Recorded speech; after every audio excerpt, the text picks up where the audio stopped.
ഹരേ കൃഷ്ണ. ഓഹോ മാതാജി. യൂട്യൂബിൽ വന്നോ? വന്നിട്ടുണ്ട്. ഉം.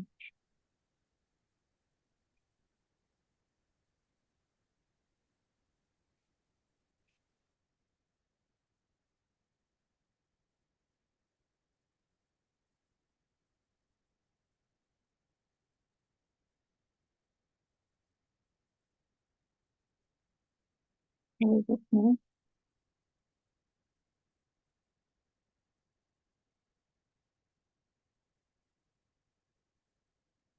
ഹരേ കൃഷ്ണ. ഓം നമോ ഭഗവതേ വാസുദേവായ. ഓം നമോ ഭഗവതേ വാസുദേവായ. ഓം നമോ ഭഗവതേ വാസുദേവായ.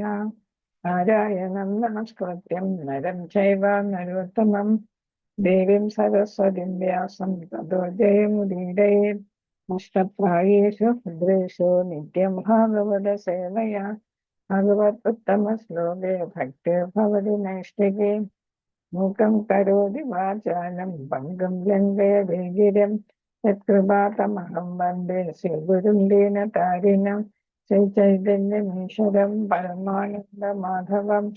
ഓം അജ്ഞാനതിമിരാന്ധസ്യ ജ്ഞാനാഞ്ജനശലാകയാ ചക്ഷുരുന്മീലിതം യേന തസ്മൈ ശ്രീഗുരവേ നമഃ. ശ്രീചൈതന്യമനോഭീഷ്ടം സ്ഥാപിതം യേന ഭൂതലേ സ്വയം രൂപ കഥാ മഹ്യം ദദാതി സപദാന്തികം. വന്ദേഹം ശ്രീഗുരു ശ്രീയുതപദകമലം ശ്രീഗുരുൻ വൈഷ്ണവാംശ ശ്രീരൂപം സാഗ്രജാതം സഹജന രഘുനാഥാന്വിതം തം സജീവം സാദ്വൈതം സാവധൂതം പരിജനസഹിതം കൃഷ്ണചൈതന്യദേവം ശ്രീരാധാകൃഷ്ണപാദാൻ സഹജനലളിത ശ്രീവിശാഖാന്വിതാംശ.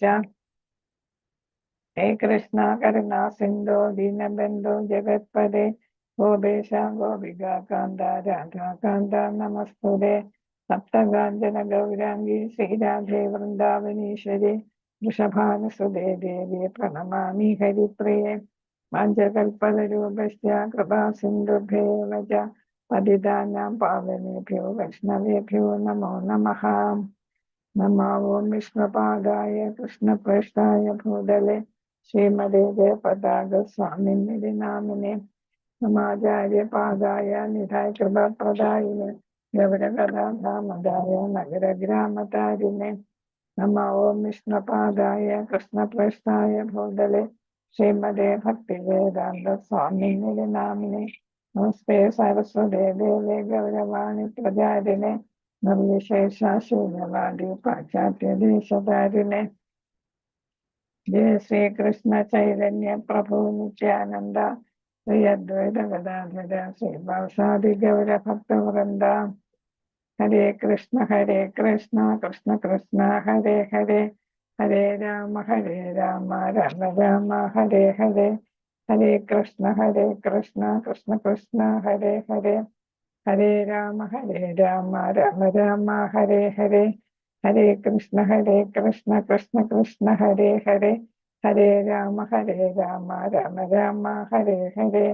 ഹരേ കൃഷ്ണ. എല്ലാവർക്കും ഹരേ കൃഷ്ണ. ശ്രീ ശ്രീ രാധാ ഗോവിന്ദ മന്ദിർ ഇസ്കോൺ മാംഗ്ലൂരുവിന്റെ മലയാളം ലെവൽ 2 ക്ലാസ്സിലേക്ക് എല്ലാവർക്കും സ്വാഗതം. ഹരേ കൃഷ്ണ. നമ്മൾ ഇന്നലെ ഏതുവരെയാണ് പഠിച്ചത്? ഹരേ കൃഷ്ണ. 29ാമത്തെ ശ്ലോകം ഇന്നലെ പഠിച്ചായിരുന്നു. 29, 30 ശ്ലോകം. അതില് ഒരു യഥാർത്ഥ യോഗിയുടെ വീക്ഷണം എന്താണെന്നാണ് മനസ്സിലാക്കിയത്. ഒരു യഥാർത്ഥ യോഗി ഭഗവാന്റെ സകല ജീവികളിലും അതേപോലെ സകല ജീവികളെ ഭഗവാനിലും കാണുന്നു. അതാണ് ഒരു യഥാർത്ഥ യോഗി എന്ന് പറയുന്നത്. അതിന് ഉദാഹരണമൊക്കെ പ്രഹ്ലാദ മഹാരാജ്. അതൊക്കെ നമ്മൾ ഭഗവാൻ കൃഷ്ണൻ യശോദ മാതാവിന് വാ തുറന്നപ്പോൾ എല്ലാം കണ്ടത്. അങ്ങനെ പ്രഹ്ലാദ രാജകുമാരൻ എവിടെ നോക്കിയാലും കൃഷ്ണരൂപം കാണുന്നത്, കൃഷ്ണനെ കാണുന്നത്. അങ്ങനെ കൃഷ്ണപ്രേമം ഉടലെടുത്ത വ്യക്തി ഭഗവാനിൽ ആസക്തനായി ഭഗവാനെ വിട്ടു പിരിയാൻ പറ്റാത്ത അവസ്ഥയിൽ എത്തുന്നു. അതിനുദാഹരണമായിട്ട് രാധ, ഗോപികമാർ, ഗോപകുമാരന്മാർ ഇവരെല്ലാം പറഞ്ഞായിരുന്നു. ഇന്ന് നമ്മൾ പഠിക്കാൻ പോകുന്നത് ഹരേ കൃഷ്ണ അതിന്റെ ബാക്കിയായിട്ട് 30, 31 ശ്ലോകം. ഇന്നലെ എല്ലാവരും ഒക്കെ വായിച്ചു കാണുമെന്ന് വിചാരിക്കുകയാണ്. കുറച്ച് ചോദ്യങ്ങളൊക്കെ പറഞ്ഞ് നോക്കാൻ പറ്റിയിട്ടുള്ളവര് അതൊക്കെ ഒന്ന് ശ്രദ്ധിക്കുക. നോക്കാൻ പറ്റാത്തവര് ഇനിയുള്ള ദിവസങ്ങളിൽ നോക്കിയാൽ മതി. ഹരേ കൃഷ്ണ മാതാജി ചൊല്ലിക്കോളും. സർവഭൂതസ്ഥിതം യോ മാം ഭജത്യേതത്തമാസ്ഥിതഃ സർവദാ വർത്തമാനോപി സയോഗീ മയി വർത്തതേ. കൃഷ്ണ 32 കൂടെ വായിച്ചോളൂ. ആത്മൗപമ്യേന സർവത്ര സമം പശ്യതി യോ അർജുന സുഖം വാ യദി വാ ദുഃഖം സയോഗീ പരമോ മതഃ. കൃഷ്ണ അപ്പൊ ഇവിടെ പറയുന്നത് എന്താണ്? ഉത്തമനായ യോഗിയുടെ കർമ്മങ്ങൾ അല്ലെങ്കിൽ പ്രവർത്തനങ്ങൾ എന്തൊക്കെയെന്നാണ് ഈ 2 ശ്ലോകങ്ങളിൽ പറയുന്നത്. ഒരു ഉത്തമനായ യോഗി എല്ലാ ജീവികളുടെയും എന്ത് ചെയ്യുന്നു? സുഖങ്ങളും ദുഃഖങ്ങളും തൻ്റെതായിട്ട് കാണുന്നു. നമ്മൾ എമ്പതി എന്ന് പറയത്തില്ലേ, ഞാൻ തന്നെ ആ സ്ഥാനത്ത് കാണുന്നതാണ് എമ്പതി. നമുക്ക് പലർക്കും ഇല്ല, ചിലർക്കെല്ലാം എമ്പതി ഉണ്ട്. മറ്റുള്ളവരുടെ ദുഃഖം കാണുമ്പോൾ അത് തൻ്റെ ദുഃഖമാണ് എന്ന തരത്തിൽ പ്രവർത്തിക്കും. അതേപോലെ മറ്റുള്ളവരുടെ സുഖത്തിൽ സന്തോഷിക്കുകയും ചെയ്യുന്നവര്. അപ്പൊ അങ്ങനെയുള്ളവര് എല്ലാവരെയും സമഭാവനയോടെ കാണുന്നു എന്നാണ് അതിന്റെ അർത്ഥം. അങ്ങനെ സമഭാവനയോടെ കാണാം, തുല്യരായിട്ട് കാണാൻ പറ്റിയാല് ഈ എമ്പതി അവർക്ക് തോന്നുകയുള്ളൂ. അപ്പൊ ഇവിടെ കൃഷ്ണൻ തന്നെയാണ് പരമാത്മാവ് എന്ന് ഇവർ മനസ്സിലാക്കുന്നു. ഉത്തമനായ യോഗി മനസ്സിലാക്കുന്നു ശ്രീകൃഷ്ണൻ തന്നെയാണ് പരമാത്മാവ് എന്നറിഞ്ഞുകൊണ്ട് ഭഗവത് സേവനത്തിൽ അവർ സദാ മുഴുകുകയാണ് ചെയ്യുന്നത്. ആ വ്യക്തി എപ്പോഴും ഭഗവാനിൽ ജീവിക്കുന്നു. എന്നുവെച്ചാൽ നേരത്തെ പറഞ്ഞതുപോലെ ഭഗവാനെ വിട്ടുപിരിയാൻ പറ്റാത്ത ഒരവസ്ഥയിലാണ്. അപ്പൊ എപ്പോഴും ഉള്ളില് ഭഗവാനെ മാത്രം ദർശിക്കുന്നവരാണ്. അതായത് ഭഗവാനിൽ തന്നെ ജീവിക്കുന്നു എന്ന് പറഞ്ഞത് അതാണ്. അവർക്ക് ആദി ഭൗതികം, ആധ്യാത്മികം, ആദി ദൈവികം എന്ന് പറയുന്ന 3 ത്രിവിധ ക്ലേശങ്ങൾ ഉണ്ടാകത്തില്ല. ആധ്യാത്മികം എന്ന് വെച്ചാൽ അവനവൻ തന്നെ വരുത്തി വയ്ക്കുന്ന ക്ലേശങ്ങളാണ്. ആദി ഭൗതികം എന്ന് പറയുന്നത് മറ്റ് ജീവജാലങ്ങളാൽ ഒരു ജീവസത്തയ്ക്ക് ഉണ്ടാകുന്ന ക്ലേശങ്ങൾ. ആദി ദൈവികം എന്ന് പറയുമ്പോൾ ദൈവികമായിട്ടുള്ള കാര്യങ്ങളാൽ നമ്മുടെ മനുഷ്യരുടെ പിടിയിലല്ലാത്ത തരത്തിൽ ഫ്ലഡ്, വരൾച്ച, അസുഖങ്ങള്, മഹാമാരികൾ ഒക്കെ വരത്തില്ലേ, വ്യാധികളൊക്കെ. അപ്പൊ അങ്ങനെയുള്ള പിന്നെ മറ്റുള്ളവരുടെ ചില ശക്തികളുടെ സ്വാധീനം, ദൈവികമായിട്ട് ശക്തികളുടെ സ്വാധീനം കാണും.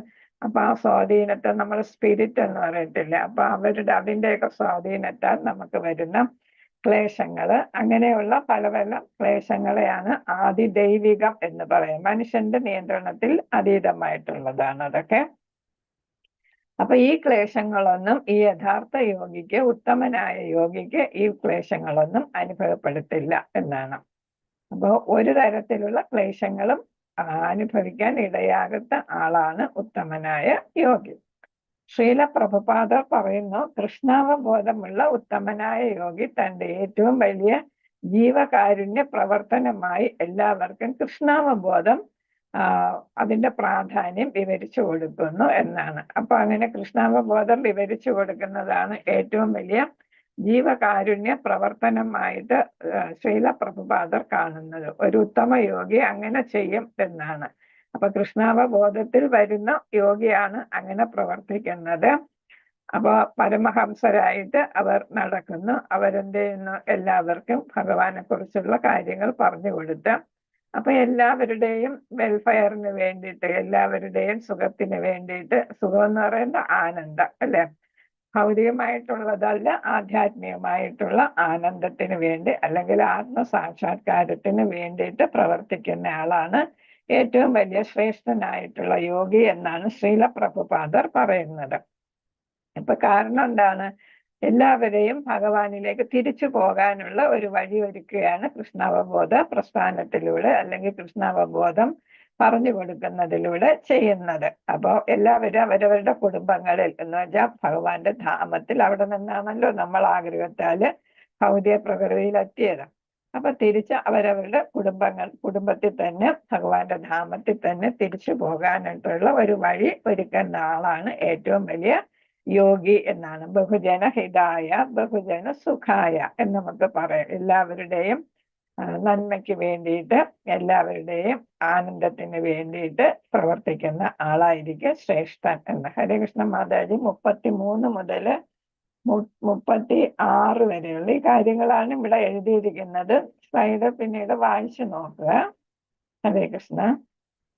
अर्जुन उवाच योऽयं योगस्त्वया प्रोक्ता साम्येन मधुसूदन एतस्याहं न पश्यामि चञ्चलत्वात् स्थितिं स्थिरां चञ्चलं हि मनः कृष्ण प्रमाथि बलभद्रडं तस्याहं निग्रहं मन्ये वायुरिव सुदुष्करम् श्रीभगवानुवाच असंशयं महाबाहो मनो दुर्निग्रहं चलम् अभ्यासेन तु कौन्तेय वैराग्येण च गृह्यते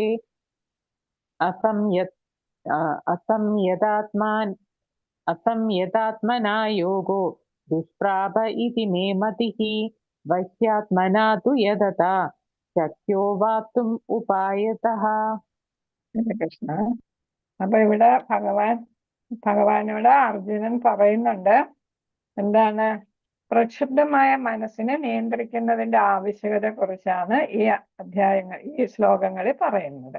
അപ്പൊ അർജുനൻ ചിന്തിക്കുന്നത് എല്ലാവരുടെ സമഭാവനയുള്ള യോഗിയാണ് ശ്രേഷ്ഠൻ എന്ന് പറയുന്നു അല്ലെ. അപ്പൊ അങ്ങനെ വരുമ്പോ സമഭാവന നമുക്ക് തന്നെ അറിയാം. എല്ലാവരെയും ഒരേപോലെ കാണാനായിട്ട് നമുക്ക് സാധിക്കുമോ എന്നുള്ളതാണ്. അപ്പൊ നമുക്ക് ചിലപ്പോൾ സാധിക്കും മിത്രങ്ങളോടും ആരോടും പാർഷ്യാലിറ്റി ഇല്ലാത്ത, ആരുടെയും പക്ഷം ചേരാതെ നിഷ്പക്ഷമായിട്ട് നിൽക്കുന്നവരോടും നമുക്ക് താൽക്കാലികമായിട്ട് കുറച്ച് നാളത്തേക്ക് സമഭാവന തോന്നും. അത് എന്നും നിലനിർത്താനായിട്ട് ആർക്കും സാധിക്കത്തില്ല. അർജുനൻ എന്നല്ല, നമുക്ക് ആർക്കും സാധിക്കത്തില്ല. നമുക്കും പറ്റത്തില്ല, അർജുനനും പറ്റത്തില്ല എന്നാണ് ഇവിടെ അർജുനൻ സൂചിപ്പിക്കുന്നത്. അതേസമയം ശത്രുക്കളോട് ഒട്ടും തന്നെ അത് സമഭാവന സാധിക്കത്തില്ല. മിത്രങ്ങളോടും നിഷ്പക്ഷമായിട്ട് നിൽക്കുന്നവരോടും താൽക്കാലികമായിട്ട് പറ്റുമെങ്കിലും ശത്രുക്കളോട് അത് ഒട്ടും തന്നെ പ്രാവർത്തികമല്ല. അതുകൊണ്ട് ഈ അഷ്ടാംഗ യോഗ പദ്ധതി എനിക്ക് യോജിച്ചതല്ല എന്നാണ് അർജുനൻ പറയുന്നത്. അപ്പൊ അർജുനന് അഷ്ടാംഗ യോഗ പദ്ധതിയിലൂടെ ഭഗവാനെ പ്രാപിക്കാനായിട്ട് സാധിക്കുമോ എന്നുള്ളതാണ് ഇവിടെ ചോദ്യം.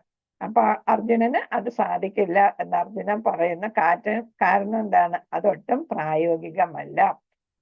വേണമെങ്കിൽ എനിക്ക് കാറ്റിനെ തടഞ്ഞു നിർത്താം, എന്നാലും ഈ സമഭാവന അഷ്ടാംഗ യോഗ പദ്ധതി സമഭാവനയിൽ അവസാനിക്കുന്ന, അത് വേണം എന്ന് പറയുന്ന ഈ അഷ്ടാംഗ യോഗ പദ്ധതി അല്ലെങ്കിലും ഇത് നീണ്ട കാലത്തെ ഒരു പ്രയത്നമാണ് അല്ലെ. കർമ്മകാന്ഡം, കർമ്മയോഗ, പിന്നെ ജ്ഞാനയോഗ, ബുദ്ധിയോഗ, ഇതെല്ലാം കഴിഞ്ഞ് വേണം ഭക്തി യോഗയിൽ എത്താനായിട്ട്. അപ്പൊ അത് ഒരാളിന് എളുപ്പം സാധിക്കുന്ന കാര്യമല്ല. അത്രയ്ക്ക് ഏത് വേണം? മനസ്സിന് ഉറപ്പ് വേണം. തീരുമാനം എടുത്ത് ഉറപ്പുള്ള ഒരു തീരുമാനത്തില് എല്ലാ നിയന്ത്രണങ്ങളും സാധിച്ച്, ഇന്ദ്രിയ നിഗ്രഹം എല്ലാം സാധിച്ച്, മാലിന്യങ്ങളെല്ലാം നീക്കി അങ്ങനെ ശുദ്ധമായ മനസ്സോടുകൂടി എത്തിയ ആളിന് ഇതൊക്കെ സാധിക്കൂ. അപ്പൊ എനിക്ക് പറ്റത്തില്ല. നമുക്കറിയാം കാറ്റിനെ പിടിച്ചു നിർത്തുക അത്ര എളുപ്പമല്ല. കാറ്റില്ലാത്ത ഒരു സ്ഥലമില്ല അല്ലേ. വായു എന്ന് പറയുന്നത് തന്നെ അതിന്റെ മൂവ്മെന്റ് ആണല്ലോ കാറ്റെന്ന് പറയുന്നത്. അപ്പൊ അത് എല്ലായിടത്തും ഉണ്ട്. അതിനാർക്കും വേലി കെട്ടാൻ പറ്റുമോ? ഇല്ല. അപ്പൊ അത് സാധ്യമല്ല. അത്രയ്ക്ക് സാധ്യമുള്ളതിന് അസാധ്യമായതിനേക്കാൾ അസാധ്യമാണ് ഈ അഷ്ടാംഗ യോഗ പദ്ധതി എന്നാണ് അർജുനൻ ഇവിടെ പറയുന്നത്. അത് പ്രായോഗികമല്ല എന്നാണ്. അടുത്ത 34-ാമത്തെ ശ്ലോകത്തില് മനസ്സ് ചഞ്ചലമാണ് എന്നാണ് കൃഷ്ണനോട് അർജുനൻ പറയുന്നത്. നമ്മുടെ മനസ്സിനെ ഇവിടെ ഈ രഥത്തിനുമായിട്ട് ശരീരത്തെ ഉപമിക്കാം. രഥം. അപ്പൊ ഈ രഥത്തിൽ കെട്ടിയിരിക്കുന്ന ഇവിടെ 4 കുതിരകളെ ഉള്ളൂ എന്നാണ് പറയുന്നത്. 5 പറയുന്നു, 4 പറയുന്നു. എന്തായാലും 5 കുതിരകൾ ഉണ്ടെങ്കിൽ ആ 5 കുതിരകളാണ് നമ്മുടെ 5 ഇന്ദ്രിയങ്ങൾ എന്ന് മനസ്സിലാക്കണം. ഇന്ദ്രിയങ്ങളെ നമുക്ക് നിയന്ത്രിക്കാൻ ബുദ്ധിമുട്ടാണ്. അതിനെ നിയന്ത്രിക്കണമെങ്കിൽ ഈ കടിഞ്ഞാൺ വേണം. ഈ കുതിര നിയന്ത്രിക്കാൻ ഈ കടിഞ്ഞാൺ എന്നതുപോലെ ഇന്ദ്രിയങ്ങളാകുന്ന ഈ കുതിരകളെ നിയന്ത്രിക്കാൻ ഏത് വേണം? മനസ്സാകുന്ന കടിഞ്ഞാൺ വേണം. പക്ഷെ നമ്മുടെ മനസ്സ് അർജുനന്റെ മനസ്സിനെ പോലെ തന്നെ ചഞ്ചലമാണ്. കുരങ്ങനെ പോലെ ചഞ്ചലമായ മനസ്സാണ് അർജുനന്റേതും സാധാരണ ബദ്ധജീവാത്മാക്കളുടേതെല്ലാം. അപ്പൊ ഇവിടെ അർജുനൻ ആരാണ്? ഇവിടുത്തെ ആത്മാവ്, യാത്രക്കാരനാണ്. ഇതാണ് ജീവാത്മാവ്. അപ്പൊ ഈ ജീവാത്മാവ് സാരഥിയായിട്ടുള്ള ബുദ്ധി ഉപയോഗിച്ച് ഈ മനസ്സാകുന്ന കടിഞ്ഞാണ് കൊണ്ട് ഈ ഇന്ദ്രിയങ്ങളാകുന്ന കുതിരകളെ നിയന്ത്രിച്ചാല് ഈ ആത്മാവിന്, ഇവിടത്തെ അർജുനനാകുന്ന ഈ ആത്മാവിന് എന്ത് ചെയ്യാൻ സാധിക്കുക? മനസ്സിനെ നിയന്ത്രിക്കാനായിട്ട് സാധിക്കും. അപ്പൊ ബുദ്ധി ഉപയോഗിച്ച് കടിഞ്ഞാണാകുന്ന മനസ്സുകൊണ്ട് ഇന്ദ്രിയങ്ങളെ നിയന്ത്രിച്ചാല് ഏതിന് രക്ഷയുള്ളൂ? ഈ ജീവാത്മാവിന് രക്ഷയുള്ളൂ. പക്ഷെ പലപ്പോഴും മനസ്സ് ഈ ബുദ്ധിയെക്കാള്, ഇവിടെ ഭഗവാൻ എന്നുള്ള ബുദ്ധിയല്ല, തേരാളി എന്നുള്ള ബുദ്ധിയേക്കാൾ ഉയർന്നു നിൽക്കും. അത്രയ്ക്ക് ബലവത്താണ്, ബലമേറിയതാണ് എന്നാണ് പറയുന്നത്.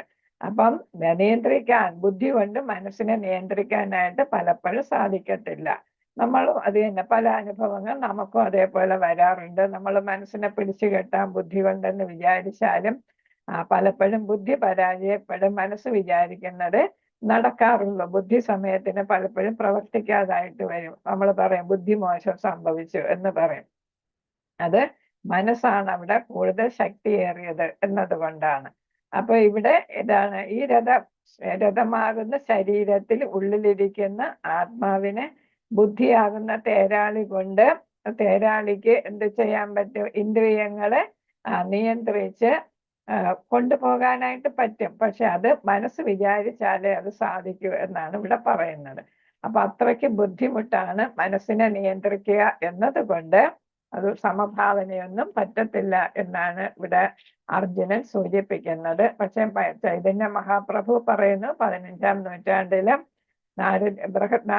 നാരദീയ പുരാണത്തിൽ പറയുന്നതനുസരിച്ച് അദ്ദേഹം പറയുന്നു നാമജപം കൊണ്ട് നമുക്കത് സാധിക്കും. മഹാമന്ത്ര ജപം കൊണ്ട് ഹരേ കൃഷ്ണ കൃഷ്ണ കൃഷ്ണ ഹരേ ഹരേ, ഹരേ രാമ രാമ രാമ ഹരേ ഹരേ എന്ന മഹാമന്ത്രം എത്രത്തോളം ജപിക്കുന്നു അത്രത്തോളം നമുക്ക് മനസ്സിനെ നിയന്ത്രിക്കാനായിട്ട് സാധിക്കും. കാരണം യഥാർത്ഥത്തിലുള്ള മഹാമന്ത്ര ജപം എന്ന് പറയുന്നത് ആ ഓരോ വാക്കും നമ്മൾ മനസ്സിൽ പതിച്ചിട്ട് അതിലാണ് നമ്മൾ ശ്രദ്ധ കേന്ദ്രീകരിക്കും.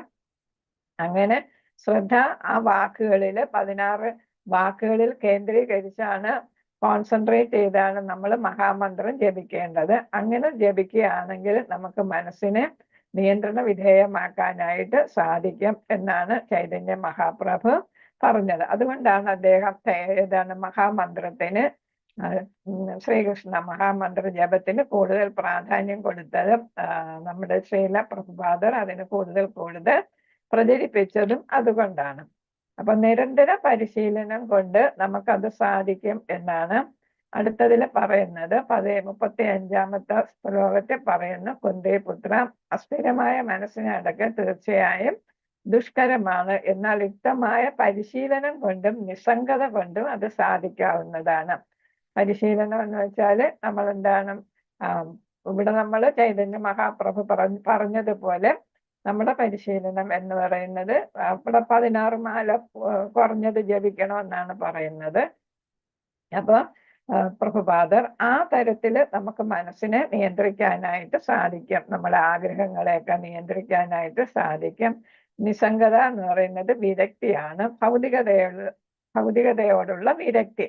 അങ്ങനെ ഒരു വിരക്തി വരുമ്പോ, ഭൗതികതയോട് വിരക്തി വരുമ്പോ നമ്മുടെ ശ്രദ്ധ മനസ്സ് ഏതിലോട്ട് പോകും? ആധ്യാത്മികതയിലോട്ട് പോകും. അങ്ങനെ ആധ്യാത്മികതയിലോട്ട് പോകുമ്പോൾ നമുക്ക് കൃഷ്ണാവബോധം നന്നായിട്ട് ഉണ്ടാകും. ഭൗതികതയിൽ വിരക്തി വരും, ആധ്യാത്മികതയിൽ താല്പര്യം വരും. അപ്പൊ ഭഗവാനിൽ താല്പര്യം വരും. അങ്ങനെ വരുമ്പോ കൃഷ്ണാവബോധ പ്രവർത്തനങ്ങൾ നമ്മൾ കൂടുതൽ ചെയ്യും. അങ്ങനെ ആകുമ്പോൾ നമുക്ക് ഉദ്ദേശിക്കുന്ന ലക്ഷ്യത്തെ എത്തിപ്പെടാൻ സാധിക്കും. അപ്പൊ ഇവിടെ പറയുന്നുണ്ട്, മനോനിയന്ത്രണത്തിലൂടെ, അതായത് ഭഗവാന്റെ ഇഷ്ടപ്പെടാത്ത കാര്യങ്ങളൊന്നും ചെയ്യാതിരിക്കുക, ഭഗവാൻ ഇഷ്ടപ്പെടുന്ന കാര്യങ്ങൾ മാത്രം ചെയ്യുക. അപ്പൊ അതിനൊരു ഉദാഹരണമാണ് ഹനുമാൻജി ലങ്കയിലോട്ട് സമുദ്രം കടന്നു പോയപ്പോ പല പരീക്ഷണങ്ങൾ കടലിൽ സമുദ്രത്തിൽ നേരിടേണ്ടി വന്നു. ചിലര് പറഞ്ഞു വിശ്രമിച്ചിട്ട് പോകും, ചിലര് പറഞ്ഞു ഞാനിപ്പൊ നിന്നെ വിഴുങ്ങും. അപ്പൊ വിശ്രമിക്കാൻ അവരുടെയൊക്കെ ഞാൻ തിരിച്ചു വരുമ്പോ വിശ്രമിക്കാമെന്ന് പറഞ്ഞു. വിഴുങ്ങിയവരെയൊക്കെ ഏറ്റവും ചെറുതായിട്ട് സിദ്ധിയുണ്ട് അല്ലെ, ഏറ്റവും വലുതാകാനും ചെറുതാകാനും ഉള്ള സിദ്ധിയുണ്ട്. അപ്പൊ ആ ചെറുതാകാനുള്ള സിദ്ധിയിലൂടെ വായിൽ പ്രവേശിച്ച് പുറത്ത് കിടക്കാനായിട്ട് സാധിച്ചു. എന്നിട്ട് വീണ്ടും വലുതായാണ് സമുദ്രം ചാടിക്കടക്കാനായിട്ട് അദ്ദേഹത്തിന് സാധിച്ചത്.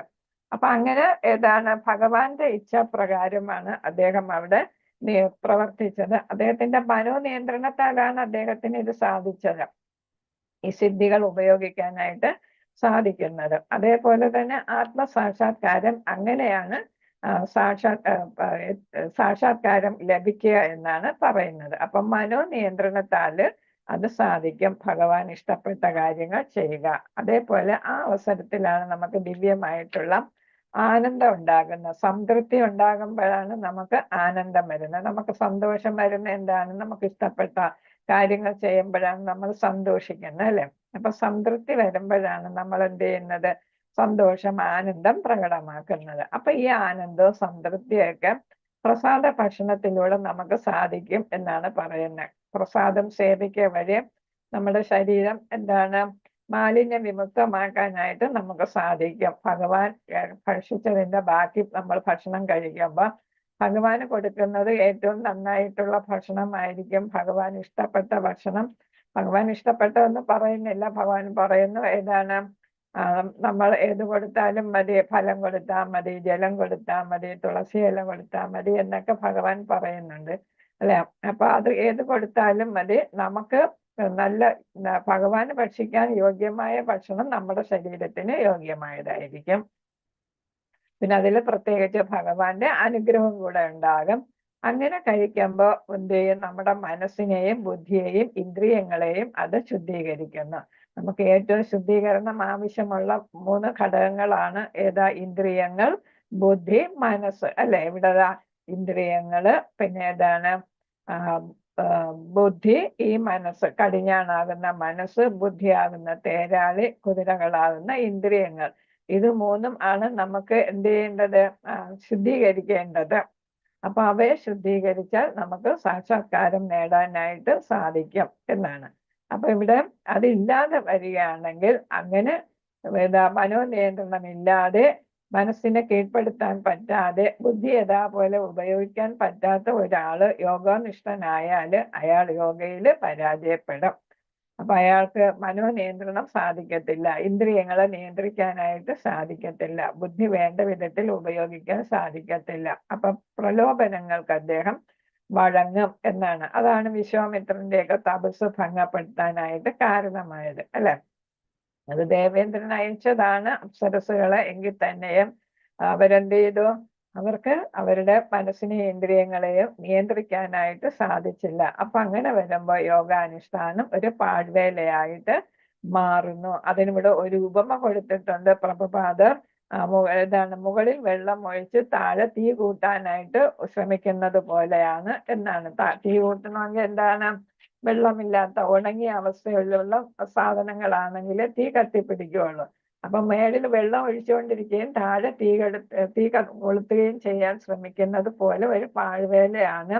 ആവശ്യമുള്ളതിനെ നിയന്ത്രിക്കാതെ ഉണങ്ങിയ വിറകിന് പകരം ഇവിടെ നിയന്ത്രണം വിധേയമായിട്ടുള്ള മനസ്സൊക്കെ ആയിരിക്കണം, ബുദ്ധിയും ഇന്ദ്രിയങ്ങളുമായിരിക്കണം. അതില്ലെങ്കിൽ യോഗാനുഷ്ഠാനം വെറും പാഴ്വേലയായി. അപ്പൊ അതുവരെ ചെയ്ത വർഷങ്ങൾ പിന്നിട്ട് ചെയ്തുകൊണ്ടിരുന്നതെല്ലാം വെറുതെ ആയിപ്പോയി, നമ്മൾ പഴയ കർമ്മകാണ്ഡത്തിലേക്ക് തിരിച്ചു വരും എന്നുള്ളതാണ് ഇവിടെ ഭഗവാൻ സൂചിപ്പിക്കുന്നത്. ഹരേ കൃഷ്ണ. അടുത്ത് 37 മുതൽ 45 വരെയുള്ള ശ്ലോകങ്ങൾ വായിച്ചോളൂ മാതാജി. അർജുന ഉവാച അയതി ശ്രദ്ധയോപേതോ യോഗാചലിതമാനസഃ അപ്രാപ്യ യോഗസംസിദ്ധിം കാം ഗതിം കൃഷ്ണ ഗച്ഛതി കചിന്നോ ഭയവിഭ്രഷ്ടഃ ഛിന്നാഭ്രമിവ നശ്യതി അപ്രതിഷ്ഠോ മഹാബാഹോ വിമൂഢോ ബ്രഹ്മണഃ പദി ഏതന്മേ സംശയം കൃഷ്ണ ചേതും അർഹസ്യ ശേഷതഃ. त्वदन्यसंशयस्यास्य चेता न ह्युपपद्यते। श्रीभगवानुवाच पार्थ नैवेह नामुत्र विनाशस्तस्य विद्यते न हि कल्याणकृत् कश्चित् दुर्गतिं तादगच्छति। प्राप्य पुण्यकृतां लोकान् उषित्वा शाश्वती समाः शुचीनां श्रीमदां गेहे योगभ्रष्टोऽपि जायते। अथवा योगिनामेव कुले भवति धीमताम् एतद्धि दुर्लभतरं लोके जन्म यदीदृश्यम्। तत्र तं बुद्धिसंयोगं लभते पौर्वदेहिकं यदते च ततो भूय സംസിദ്ധൗ കുരു നന്ദന. ഏതുവരെ മതതി? 45 വരെ. പൂർവാഭ്യാസേന തേനൈവ ക്രിയത്തെ ഹ്യവശോ അപി സഹ ജിജ്ഞാസുരപി യോഗസ്യ ശബ്ദ ബ്രഹ്മാദിവർത്തത്തെ. പ്രയത്നാദ്യത്യമാനസ്തു യോഗി സംശുദ്ധ കിൽബിഷഃ അനേക ജന്മ സംസിദ്ധ തതോ യാതി പരാം ഗതിം. ഹരേ കൃഷ്ണ. അപ്പൊ ഇവിടെ 5ാമത്തെ ഇതിൽ നമ്മൾ പ്രവേശിക്കുകയാണ്. വിഭാഗത്തിലെ 5ാമത്തെ വിഭാഗത്തിൽ പ്രവേശിക്കുന്നു. അപ്പൊ അതില് പരാജയപ്പെട്ട യോഗിയുടെ ലക്ഷ്യസ്ഥാനം എന്താണെന്നാണ് പറയുന്നത്. അദ്ദേഹത്തിന്റെ ഭാവി എന്തായിരിക്കും എന്നാണ് ഇവിടെ അർജുനൻ ചോദിക്കുകയാണ്. ഇപ്പൊ യോഗാഭ്യാസത്തില് യോഗ അഷ്ടാംഗ യോഗയിൽ ഇങ്ങനെ പ്രവർത്തിക്കുന്നു. അത് കഴിഞ്ഞാല് കുറച്ച് കഴിയുമ്പോൾ ഇപ്പൊ വിശ്വാമിത്രനെ പോലെ വഴിയില് എന്ത് ചെയ്യുന്നു, യോഗ ഭംഗപ്പെടുത്തുന്നു. ഭംഗപ്പെട്ട് കഴിഞ്ഞാല് അദ്ദേഹം എന്ത് ചെയ്യുന്നു, ഒരിടവും ഇല്ലാത്ത അവസ്ഥയിലെത്തുമോ എന്നാണ് അർജുനൻ ചോദിക്കുന്നത്. വിശ്വാസത്തിൽ എല്ലാം തുടങ്ങും, ഒരു ലക്ഷ്യബോധത്തോടെ തുടങ്ങും, എനിക്കിതെല്ലാം സാധിക്കുമെന്ന് വിചാരിച്ച് തുടങ്ങും. അത് കഴിഞ്ഞെന്താണ്, കുറച്ച് കഴിയുമ്പോഴാണ് അദ്ദേഹത്തിന് മനോനിയന്ത്രണം അതേപോലെ ഇന്ദ്രിയ നിയന്ത്രണം എല്ലാം പറ്റുന്നില്ല എന്ന് തോന്നുന്നത്. അതേപോലെ അദ്ദേഹത്തിന് ഇന്ദ്രിയത്തിന് ആസ്വാദനം വേണമെന്ന് തോന്നും.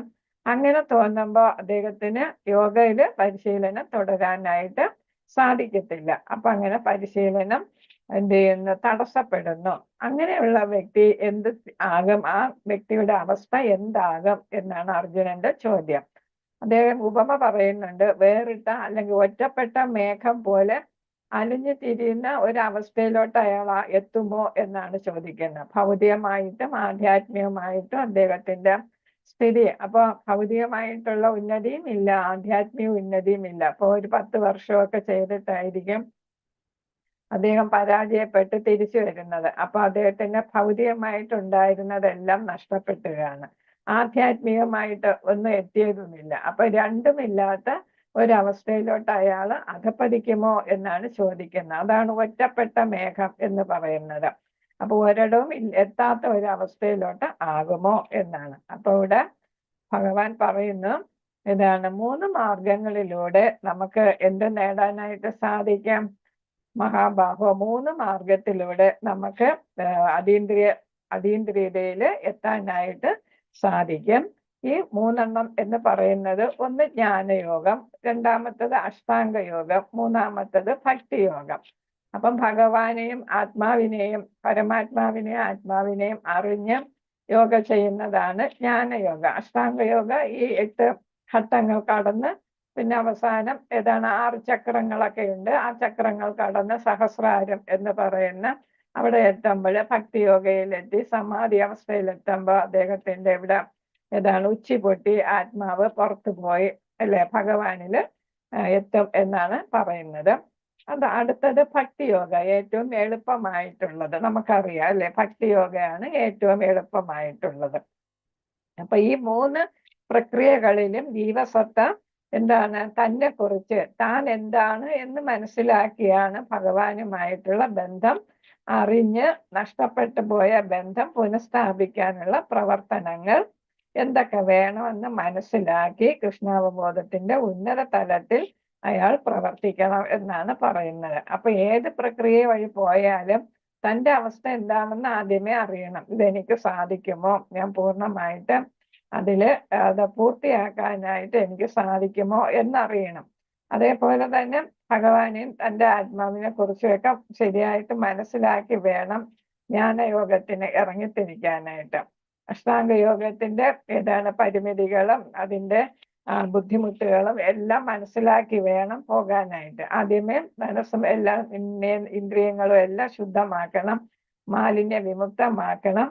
അപ്പൊ അങ്ങനെ എല്ലാം കഴിഞ്ഞിട്ട് ഇതില് തുടങ്ങാൻ പാടുള്ളൂ. ഭക്തിയോഗ ആണെങ്കിലും ഭഗവാനെ കുറിച്ച് ഭഗവാനിൽ അങ്ങേറ്റത്തെ ഭക്തി ഉണ്ടായിരിക്കണം. കലർപ്പില്ലാത്ത ഭക്തിയോടുകൂടി വേണം ഭഗവാനെ ആരാധിക്കാനും ഭക്തിയുത സേവനങ്ങളൊക്കെ ചെയ്യാനും. അപ്പൊ ഇവിടെ ഭഗവാൻ പറയുന്നത് ഏതാണെങ്കിലും ജീവസത്ത തൻ്റെ അവസ്ഥ എന്താണെന്ന് മനസ്സിലാക്കണം, ഭഗവാനുമായിട്ടുള്ള ബന്ധം അറിയണം. അതിനെ ഇതിൽ പറയുന്ന സംബന്ധ എന്താണെന്ന് അറിയണം. അത് ഒരിക്കലും ഭഗവാന്റെ കൂടെ ആയിരുന്നു, ഇപ്പൊ അത് നഷ്ടപ്പെട്ടു പോയതാണ് നമ്മുടെ ആഗ്രഹം കാരണം. അപ്പൊ നഷ്ടപ്പെട്ടു പോയ ആ ഭഗവാനുമായിട്ടുള്ള ബന്ധം പുനഃസ്ഥാപിക്കണം. അതിന് പറയുന്നത് അഭിയോഗ അഭിധേയ എന്നാണ്. അഭിധേയ, അത് പുനഃസ്ഥാപിക്കണം. അതിന് വേണ്ടിയിട്ടുള്ള പ്രവർത്തനങ്ങൾ എന്തൊക്കെ ചെയ്യണം, ഏതിലാണെങ്കിലും ഏത് യോഗ വഴിയാണെങ്കിലും എന്തൊക്കെ പ്രവർത്തനങ്ങൾ ചെയ്യണം, കർമ്മങ്ങൾ ചെയ്യണം എന്ന് മനസ്സിലാക്കി അവസാനം ഭക്തിയോഗയിൽ എത്തണം.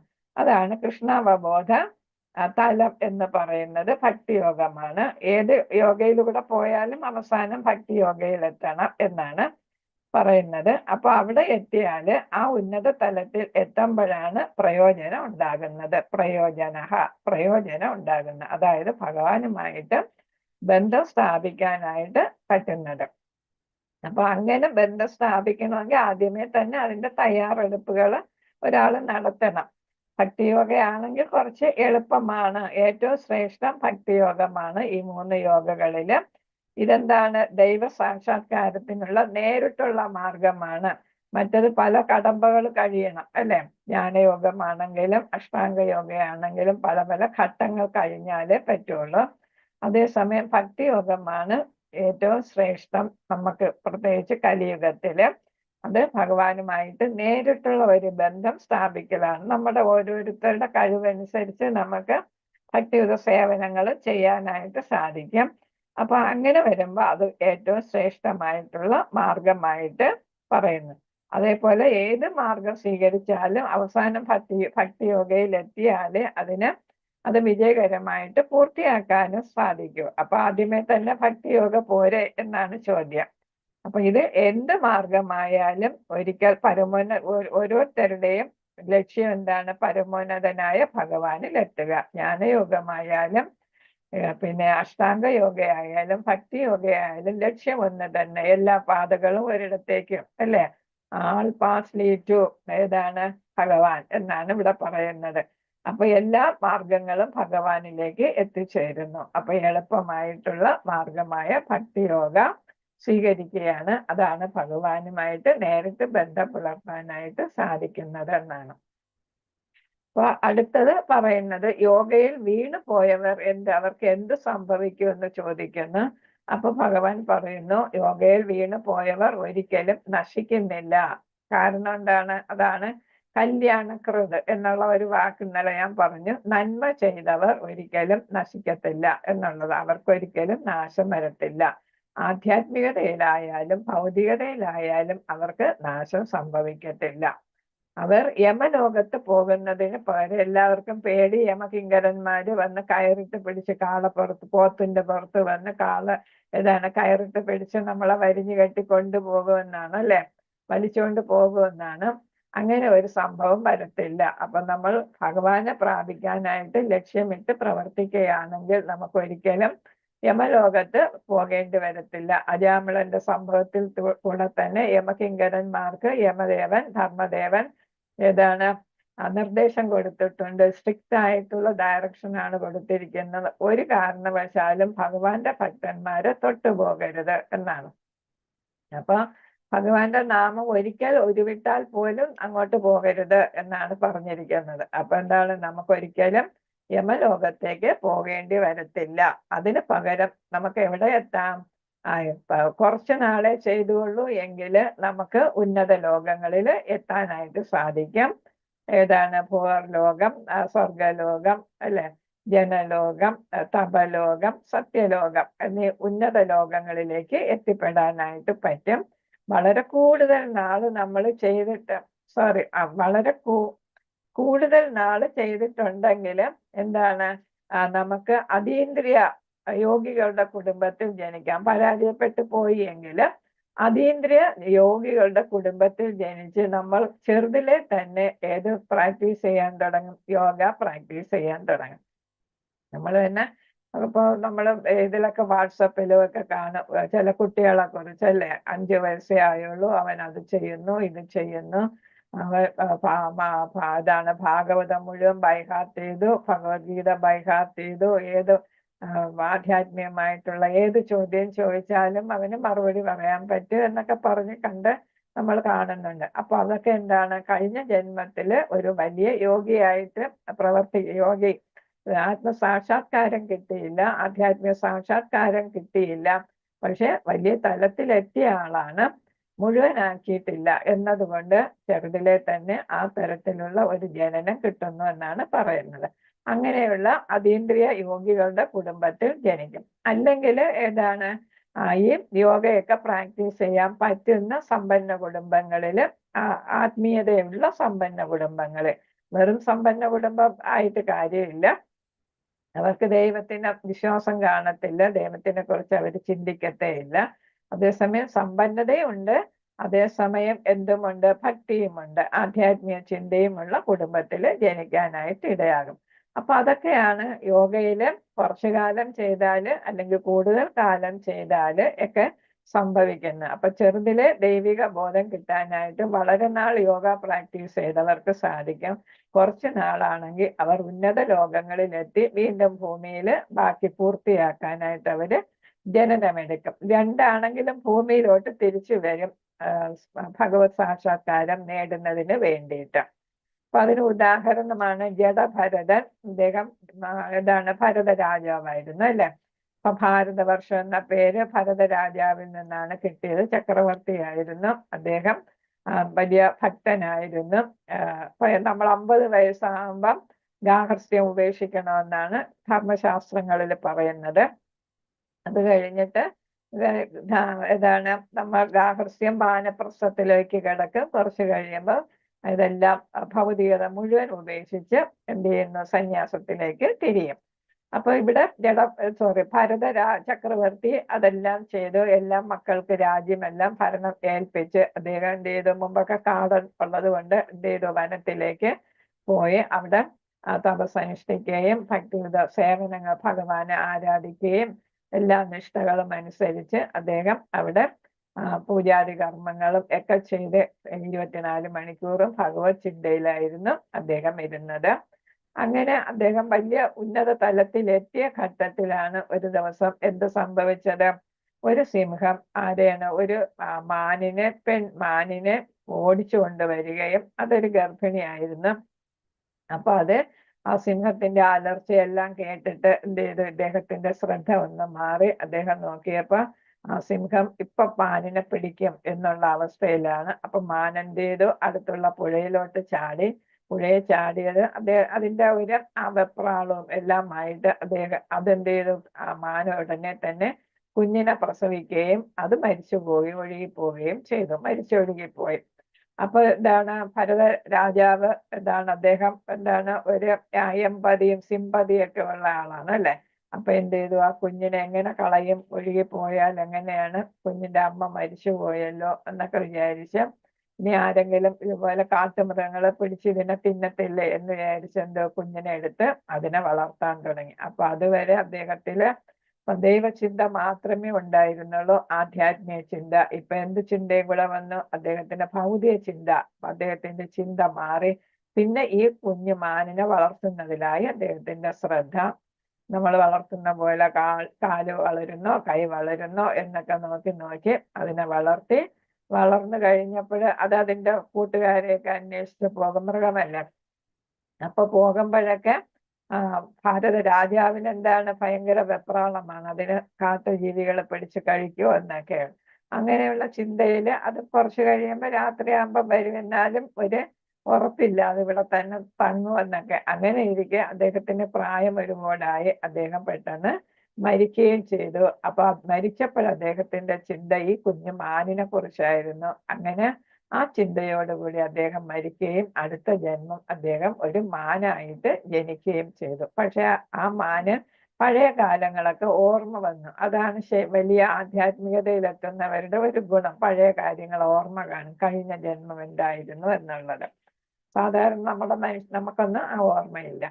അപ്പൊ ഇദ്ദേഹത്തിന് മനസ്സിലായിരുന്നു. അങ്ങനെ അതെന്ത് ചെയ്തു, ആ മാന് എന്ത് ചെയ്തു, മാനുകളുടെ ഇടയിൽ ഈ ആശ്രമത്തെ ചുറ്റിപ്പറ്റി തന്നെ ജീവിച്ച് അങ്ങനെ ആ ജന്മം കഴിഞ്ഞു. അടുത്ത ജന്മം അദ്ദേഹം ഒരു ബ്രാഹ്മണ കുടുംബത്തിലാണ് ജനിച്ചത്. അതാ പറഞ്ഞത്, വലിയ കുടുംബത്തിൽ ജനിക്കുമെന്ന് വെച്ചാൽ ദൈവവിശ്വാസമുള്ള കുടുംബത്തിൽ ജനിച്ചു. പക്ഷെ അപ്പോഴും അദ്ദേഹത്തിന് ഓർമ്മയുണ്ട്. അപ്പൊ അദ്ദേഹം തീരുമാനിച്ചിരുന്നു, ഞാൻ എന്ത് ചെയ്യത്തില്ല, ഒരു കാരണവശാലും ഭൗതികതയിൽ ലയിക്കാനുള്ള കാര്യങ്ങൾ ചെയ്യത്തില്ല. അങ്ങനെ അദ്ദേഹം അതിൽ നിന്ന് വിടുതൽ വാങ്ങുന്നതിന് വേണ്ടിയിട്ട് അദ്ദേഹം മൗനിയായിട്ട് സംസാരിക്കുകയും കേൾക്കുകയും ചെയ്യാത്ത ഡഫ് ആൻഡ് ഡംബ് എന്ന് ആക്ട് ചെയ്തു. അതുകൊണ്ടാണ് അദ്ദേഹത്തിന് ജഡഭരതൻ എന്ന പേര് വന്നത്. അങ്ങനെ അദ്ദേഹം എന്ത് ചെയ്തു, ആ ജന്മത്തില് അദ്ദേഹം സംസാരിക്കുകയൊന്നും ചെയ്യാതെ അദ്ദേഹം പല പല എല്ലാവരും അധിക്ഷേപിച്ചു. അദ്ദേഹത്തിന് അങ്ങനെ ഉപനയനമൊന്നും നടത്തിയില്ല. അങ്ങനെ അദ്ദേഹം അപ്പൊ അത് പറയുന്നത്, അങ്ങനെ ആ തലത്തിലെത്തുന്നവർ സാക്ഷാത്കാരം നേടുന്നതിന് വേണ്ടി ധർമ്മശാസ്ത്ര വിധി പ്രകാരമായിരിക്കത്തില്ല പ്രവർത്തിക്കുക. ഇദ്ദേഹം ബ്രാഹ്മണനായിട്ട് ഉപനയനമൊന്നും സ്വീകരിച്ചില്ല. അദ്ദേഹം ഏതാണ് ഡഫ് ആൻഡ് ഡംബ് എന്ന് ആക്ട് ചെയ്ത് അങ്ങനെ ഒന്നും സംസാരിക്കാതെ അങ്ങനെ ജീവിച്ച് ഒരു ചക്രവർത്തിയുടെ ഏതാണ് ഇത് എന്താണ് പല്ലൊക്കെ ചുമക്കാനും ഒക്കെ അദ്ദേഹം നിർബന്ധിതനായി. അപ്പൊ അവിടെ അദ്ദേഹം ഒന്നിനെയും ചവിട്ടാതെ, എന്താ ചവിട്ടിയാൽ എന്തെങ്കിലും ഉറുമ്പോ ചെറിയ പ്രാണികളോ ചത്തുപോയല്ലോ എന്ന് ചാടി ചാടിയാണ് നടന്നത്. അപ്പൊ അതെന്താണെന്ന് ചോദിച്ചു. അപ്പൊ ചക്രവർത്തി കണ്ണു കണ്ടൂടെ എന്നൊക്കെ ചോദിച്ചപ്പോൾ ഇദ്ദേഹം എന്താണ് നല്ല മറുപടിയാണ് പറയുന്നത്. കാരണം എന്താണ്, ഇദ്ദേഹം ആധ്യാത്മികതയിൽ അങ്ങേറ്റം വീണു പോയ ആളാണ്. അപ്പൊ എല്ലാം ആ തരത്തിലുള്ള സംസാരം കേട്ടപ്പോൾ ചക്രവർത്തിക്ക് മനസ്സിലായി ഇത് വെറും ഒരു മനുഷ്യനല്ല. അങ്ങനെ ചക്രവർത്തി സംസാരിച്ച് അവസാനം ജഡഭരതന്റെ ശിഷ്യനായിട്ട് മാറുകയായിരുന്നു ചെയ്തത്. അപ്പൊ ജഡഭരതൻ ആ ജന്മത്തിൽ തന്നെ എന്ത് നേടി, ആത്മസാക്ഷാത്കാരം നേടി, ഭഗവത് സാക്ഷാത്കാരം നേടാനായിട്ട് അദ്ദേഹത്തിന് സാധിച്ചു എന്നാണ് പറയാം. അപ്പൊ ഓരോ ജന്മത്തിലെ ഓർമ്മ അദ്ദേഹത്തിനുണ്ടായിരുന്നു, ഇനി ഒരിക്കലും വീണു പോകരുത് എന്നുള്ളതാണ്. അപ്പൊ ആ തരത്തില് ദൈവിക ബോധത്തോടെ പ്രവർത്തിക്കാനായിട്ട് ഭരത മഹാരാജാവിന് സാധിച്ചു. 3-ാം ജന്മത്തിലാണ് അദ്ദേഹം അത് സാധിച്ചത്. അപ്പൊ പറയുന്ന എന്താണ്, യോഗ പരിശീലനം ആണെങ്കിലും പല പല ജന്മങ്ങൾ കൊണ്ട് ചിലപ്പോൾ യോഗ പൂർത്തിയാക്കാനായിട്ട് സാധിച്ചെന്ന് വരും എന്നാണ്. അപ്പൊ അങ്ങനെയുള്ള ഒരു ജനനം കിട്ടും. ഇവിടെ ജഡഭരതന് എന്ത് ജന്മം കിട്ടിയേ, ഒരു ബ്രാഹ്മണ കുടുംബത്തിൽ ജനിച്ചു. അപ്പൊ എന്നാലും അദ്ദേഹം അങ്ങനെ ആക്ട് ചെയ്തത് കൊണ്ടാണ്, ഭൗതികതയില് ഒട്ടും പെടൂല എന്ന ദൃഢനിശ്ചയം ഉള്ളത് കൊണ്ടാണ് അദ്ദേഹത്തിന് സാധിച്ചത് എന്നാണ് ഇവിടെ പറയുന്നത്. അപ്പൊ കുറച്ചു കാലമാണെങ്കിലും കൂടുതൽ കാലം അളവാണെങ്കിലും എന്താണ്, യോഗ ചെയ്തവരാണെങ്കിൽ പുനർജനിക്കുമ്പോൾ ദൈവിക അവബോധം വീണ്ടെടുത്ത് കൂടുതൽ ശക്തരായി ശ്രദ്ധയോടെ യോഗ പൂർത്തിയാക്കുന്നു എന്നാണ് ഇവിടെ പറഞ്ഞു വരുന്നത്. അപ്പോ യോഗ ഒരിക്കലും പരാജയമാകത്തില്ല എന്ന് ഭഗവാൻ കൃഷ്ണൻ ആരോട് പറയുന്നു, പിന്നെ അർജുനന് ഉപദേശിച്ചു കൊടുക്കുകയാണ്. അപ്പൊ ദിവ്യമായിട്ടുള്ള കാര്യങ്ങൾ ചെറുപ്പത്തിലെ അങ്ങനെ ചെയ്തു തുടങ്ങാനായിട്ട് സാധിക്കും. അപ്പൊ ആത്മാർത്ഥമായി പരിശ്രമിക്കുന്ന യോഗികൾ പല ജന്മങ്ങൾക്ക് ശേഷവും അവരുടെ ലക്ഷ്യമായ പരമപദ പ്രാപ്തി നേടും, അല്ലെങ്കിൽ മുക്തി നേടുന്നു. പുനർജനനം അവർക്ക് ഉണ്ടാകത്തില്ല. അവർക്ക് പല അവസരങ്ങൾ ഭഗവാൻ നൽകുമെന്നാണ്. എങ്ങനെയാണെങ്കിലും നീ എൻ്റെ അടുത്തോട്ട് തിരിച്ചു വരാൻ ഉള്ളതിൻ്റെ ശ്രമം പരാജയപ്പെടുത്തില്ല. നിനക്ക് ഞാൻ വേണ്ട അവസരങ്ങൾ തന്ന് നിന്നെ പ്രോത്സാഹിപ്പിക്കും, സഹായിക്കും എന്നാണ് ഇവിടെ പറയുന്നത്. അപ്പൊ അത് ആ വ്യക്തിയുടെ മുൻ ജന്മ സുഹൃതം കാരണമാണ് അദ്ദേഹത്തിന് ഇത് സാധിക്കുന്നത്. അദ്ദേഹത്തിന് ദ്വന്ദ്ങ്ങൾ, ദുഃഖങ്ങൾ ഒന്നും കാണത്തില്ല, മാനാപമാനങ്ങൾ ഒന്നും കാണത്തില്ല. ജഡഭരതൻ എത്ര അധിക്ഷേപിച്ചിട്ടും കുലുങ്ങിയില്ല, അദ്ദേഹം ശബ്ദിച്ചില്ല എന്നുള്ളതാണ്. ഞാൻ ഇതൊന്നും കേൾക്കുന്നില്ല എന്ന മട്ടിലാണ് ഇത്രയും വലിയ പണ്ഡിതനായിരുന്ന ചക്രവർത്തിയായിരുന്ന ആള് പെരുമാറി ഇതെന്നാണ്. അപ്പൊ അദ്ദേഹം പൂർണ്ണമായിട്ട് മാലിന്യം വിമുക്ത അവസ്ഥയിലാണ് ജഡഭരത ജീവിതം നയിച്ചത്. ഹരേ കൃഷ്ണ മാതാജി. അടുത്ത 46, 47 ഇതൊക്കെ വായിച്ചോളണം. ഇതിന്റെ സമ്മറി ഞാൻ പറഞ്ഞു കഴിഞ്ഞു. അത് തന്നെയാണ് ഇവിടെ കൊടുത്തിരിക്കുന്ന വായിച്ചോളണം. ഹരേ കൃഷ്ണ. 46. തപസ്വിഭ്യോ അധികോ യോഗി ജ്ഞാനിഭ്യോ മതോജിതഃ കർമ്മിഭ്യശ്ചാധികോ യോഗി തസ്മാത് യോഗി ഭവാർജുന യോഗിനാമപി സർവേഷാം മദ്ഗതേനാന്തരാത്മനാ ശ്രദ്ധാവാൻ ഭജതേ യോ മാം സമേയുക്തതമോ മദഃ. ഹരേ കൃഷ്ണ. അപ്പൊ ഇവിടെ പറയുന്നത് ഏതാണ്? അത്യുത്തമ യോഗി ആരാണെന്നാണ് ഇവിടെ പറഞ്ഞിരിക്കുന്നത്. അത്യുത്തമ യോഗി 46, 47 ശ്ലോകങ്ങളിൽ പറയുന്നത് അത്യുത്തമ യോഗി ആരാണ്? പ്രഭുപാദർ പറയുന്നു തപസ്യേക്കാൾ ശ്രേഷ്ഠ യോഗി ജ്ഞാനി. കാരണം ജ്ഞാനിയെ ഏതാണ്? ജ്ഞാനിയെക്കാളും ഫലേച്ഛയുടെ കർമ്മം ചെയ്യുന്നവരെക്കാളും ശ്രേഷ്ഠനാണ് ആര്? തപസ്വി എന്നാണ് ഇവിടെ പറയുന്നത്. അപ്പൊ ജ്ഞാനിയെക്കാളും കർമ്മം ചെയ്യുന്നവരെക്കാളും ശ്രേഷ്ഠനാണ് തപസ്വി. എന്ന തപസ്വിയെക്കാളും ശ്രേഷ്ഠനാണ് യോഗി എന്നാണ് ഇവിടെ പറയുന്നത്. അപ്പൊ തപസ്വി ഒരു യോഗി, തപസ്വി ജ്ഞാനി, കർമ്മി കർമ്മം ചെയ്യുന്ന ആൾ, കർമ്മകാണ്ഡത്തിലും പിന്നെ കർമ്മയോഗയിലും എത്തുന്നവരെക്കാളും ഏറ്റവും ശ്രേഷ്ഠനായിരിക്കും ഒരു യോഗി. കാരണം എന്താണ്? അവസാന ഘട്ടത്തില് അദ്ദേഹം എന്ത് ചെയ്യുന്നു? ഭക്തി യോഗയില് എത്തുന്നു. കൃഷ്ണനെ കുറിച്ച് എപ്പോഴും ചിന്തിക്കുകയും പ്രേമപൂർവ്വം കൃഷ്ണാവബോധ പ്രവർത്തനങ്ങളിൽ ഏർപ്പെട്ടുകൊണ്ടിരിക്കുകയും ചെയ്യുന്ന ആൾ ദൃഢതരമായിട്ട് അത്യുത്തമ യോഗി, ഭഗവാനുമായി ബന്ധപ്പെടുന്ന ആളാണ്. അദ്ദേഹമാണ് അത്യുത്തമ യോഗി, യോഗികളിൽ വച്ച് ശ്രേഷ്ഠൻ. അപ്പൊ കൃഷ്ണ പ്രേമം വളർന്നു കഴിയുന്ന ആളാണ് യഥാർത്ഥത്തിലുള്ള ഒരു യോഗി എന്നാണ് ഇവിടെ പ്രഭുപാദനും ഭഗവാനും പറയുന്നത്. കാരണം എന്താണ്? അദ്ദേഹം കൃഷ്ണബോധത്തിലായിരിക്കും സദാസമയവും. ആ കൃഷ്ണബോധത്തിൽ ഭക്തിയുത സേവനങ്ങൾ അതേതുമാകാം, കീർത്തനമാകാം അല്ലെ, ശ്രവണം കീർത്തനം അല്ലെ, അങ്ങനെ ഏതുമാകാം, സ്മരണയും ഇത് ഭക്തിയുത സേവനമാണ് അല്ലെ. അപ്പം ശ്രവണം കീർത്തനം സ്മരണ പാദസേവനം അങ്ങനെ വരുന്ന നവയുധ സേവനങ്ങൾ ഏത് ചെയ്താലും മതി, ഒന്ന് ചെയ്താലും മതി. അദ്ദേഹം എന്ത് ചെയ്യുന്നു? കൃഷ്ണാവബോധത്തിലായത് കാരണം, സദാ കൃഷ്ണനാണ് മനസ്സിലെന്നത് കാരണം അദ്ദേഹം ആരായിട്ട് മാറും? ശരിയായിട്ടുള്ള അത്യുത്തമ യോഗിയായിട്ട് മാറും. കാരണം എന്താ? അദ്ദേഹം ഭഗവാനുമായിട്ട് ബന്ധപ്പെട്ടിരിക്കുകയാണ് സദാസമയം. ഒരു ഭൗതിക ചിന്തയും അദ്ദേഹത്തിന് ഉണ്ടാവില്ല. എല്ലാ ഇന്ദ്രിയങ്ങളും ഭഗവത് സേവനത്തിന് വേണ്ടിയിട്ട് അദ്ദേഹം പൂർണ്ണമായിട്ട് ഉപയോഗിക്കാനും ശ്രമിക്കും. ഭക്തി നവയുധ സേവനം അല്ലെങ്കിൽ തന്നെ ഒരു സേവനമായാലും മതി എന്നാണ് ഇവിടെ പറയുന്നത്. അപ്പൊ യോഗ എന്നാൽ എന്താണ് ഉദ്ദേശിക്കുന്നത്? ഭഗവാനുമായിട്ട് പരമാത്മാവുമായി ബന്ധിപ്പിക്കുന്നതാണ് യോഗ. അപ്പൊ ഇത് ഭക്തിയുത സേവനം വഴി അല്ലെങ്കിൽ ഏതാണ് ഭക്തി യോഗ വഴി, കൃഷ്ണാവബോധ പ്രവർത്തനം വഴി ഭഗവാനുമായിട്ട് ബന്ധം സ്ഥാപിക്കുക, ഭഗവാനുമായിട്ട് ഏത് സമയം ബന്ധപ്പെട്ടിരിക്കുക. കർമ്മയോഗ ആകുമ്പോൾ കർമ്മഫലങ്ങളും ഏതാണ് അതുമായിട്ട് ബന്ധപ്പെട്ട് വരുന്നു. അവിടെയും ഭഗവാന്റെ ഇച്ഛപ്രകാരം നമ്മൾ കർമ്മം ചെയ്യുകയാണെങ്കിൽ അവിടെയും ഭഗവാനുമായിട്ട് ബന്ധപ്പെട്ട് വരുന്നുണ്ട്. ജ്ഞാനയോഗമാണെങ്കിലും ഭഗവാനെയും ആത്മാവിനെയും കുറിച്ച് പഠിക്കുന്നു. ആത്മാവും ഭഗവാനും തമ്മിലുള്ള ബന്ധം, പരമാത്മാവും ജീവാത്മാവും തമ്മിലുള്ള ബന്ധമറിയുന്നു. ജീവാത്മാവ് എന്താണെന്ന് അറിയുന്നു, പരമാത്മാവ് എന്താണ്, സുഹൃത്താണ് അല്ലെ, എപ്പോഴും സഹായിക്കുന്ന ആവശ്യഘട്ടങ്ങളിലൊക്കെ സഹായിക്കുന്ന ഒരു സുഹൃത്താണ് പരമാത്മാവ്. അനശ്വരമാണ് ആത്മാവും പരമാത്മാവും. ഗുണത്തിൽ പരമാത്മാവിന് തുല്യമാണ്, അളവിലല്ലെങ്കിലും എന്നൊക്കെയുള്ള കാര്യങ്ങൾ മനസ്സിലാക്കി ഒരു അപഗ്രഥന പഠനം നടത്തി ഭഗവാനുമായി ബന്ധപ്പെട്ടിരിക്കും ജ്ഞാനയോഗിയും. ഭക്തിയോഗയിലാണെങ്കിൽ പരമോന്നതനുമായി ഏതു സമയം ഭക്തിയുത സേവനത്തിലൂടെ എന്ത് ചെയ്യുന്നു? ബന്ധപ്പെട്ടിരിക്കുന്നു. കൃഷ്ണാവബോധം എല്ലാ യോഗകളുടെയും പരമോന്നത പൂർണ്ണത നേടുന്ന തലമാണ്. അതാണ് യോഗയുടെ പരമലക്ഷ്യം.